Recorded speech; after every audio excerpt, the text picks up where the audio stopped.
All right, welcome. Today, we are diving deep into a piece of technology that's so old, so fundamental, we barely even think of it as technology. Seriously, it's older than fire, way older than the wheel, and you could argue it's a heck of a lot more powerful than both.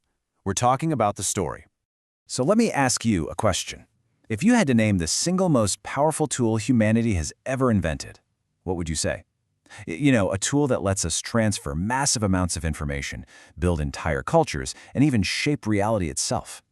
Well, as you've probably guessed by now, the answer is the story. So here's our roadmap for today. We're going to look at how stories were basically our first social network. We'll get into the psychology of why our brains are just wired for narrative. Then, we'll peek into the ancient storyteller's bag of tricks, see how those same tricks are used today, and to wrap up by asking, what's your story? Right, so long before you could post a status update or count your followers, there was the spoken word around a campfire. That, right there, was the original social network. It was this invisible web of stories that literally held societies together, passed down crucial survival lessons, and helped us make sense of a pretty chaotic world. You see, storytelling is so much more than just a little entertainment. It's this incredibly powerful tool for teaching, for preserving who we are, and for passing on our values from one generation to the next. You could almost say it's the operating system that runs human civilization. And wow, has that operating system gotten some serious upgrades over the millennia. I mean, we went from purely oral traditions to using cave paintings as sort of the first ever PowerPoint presentations to the invention of writing, which lets stories travel through time and space in a way nobody could have imagined. And now? Well, now digital media has basically put a Hollywood studio in every single one of our pockets. The delivery method keeps changing, but that core function, it's exactly the same. So why is this ancient tech so darn effective? Well, the answer isn't really in our culture, it's in our biology. It turns out our brains are not optimized to remember a dry list of facts. They're built from the ground up to remember stories. Think of a good story as a key that unlocks a bunch of different doors in our minds. That classic structure, setup, confrontation, resolution, is so much easier for our brains to grab onto than a random list of data points. Stories also build empathy, connecting us to people and places we've never been. And here's the really cool part. When you hear a good story, your brain doesn't just process the words. It actually lights up the sensory and motor parts of your brain, making you feel the sun on your skin or the rock in your hand. We don't just hear a story, we live it. And hey, don't just take my word for it. The data is pretty clear on this. A study by Nielsen found that our brains are just way more engaged by a good narrative. See, when you're just given facts, only the language parts of your brain kind of wake up. But wrap those exact same facts in a story, your whole brain gets in on the action. And that is the difference between simply giving information and actually making an impact. Okay, so if stories are so powerful, how in the world did ancient storytellers compose these massive epic poems like the Odyssey without ever writing a single thing down? It seems impossible, right?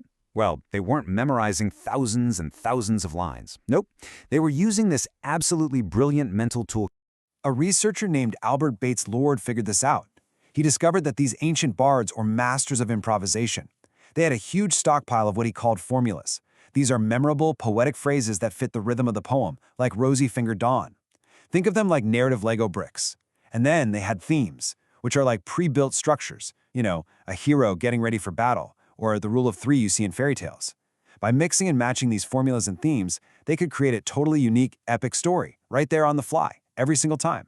This just goes to show how storytellers use different tools for different jobs. Folklorists actually make a key distinction between two main types of these old tales.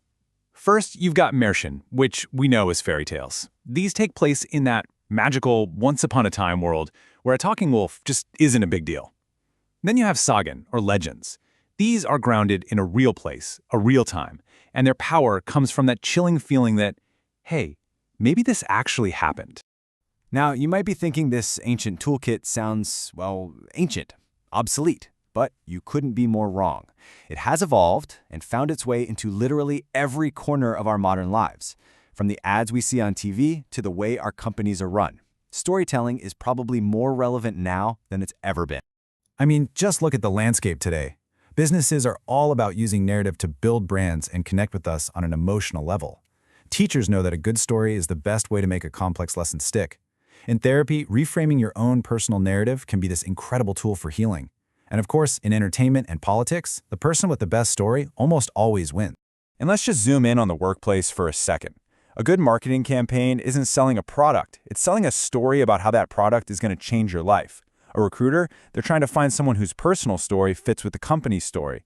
And a truly great leader doesn't just bark orders. They create a compelling narrative about where the team is going and why that journey is so important. So we've seen that storytelling is this fundamental human technology. It's a bit of a psychological hack, and it's an incredibly powerful modern tool, which brings us to the most important storyteller of them all. You. The writer Reynolds Price, I think, said it perfectly. Our need for stories is essential. We are, at our core, storytelling animals. The stories we tell ourselves and the stories we tell each other, those are the things that shape our identities, our relationships, and at the end of the day, our world. But here's the thing. You don't have to be Homer or some Hollywood screenwriter to wield this power. We are all telling stories, all the time. The story of our day, the story of our job, the story of our life. So as you go about your day today, just think about that. This ancient, powerful, incredible tool is right there in your hands. The only question is, what story will you tell with it?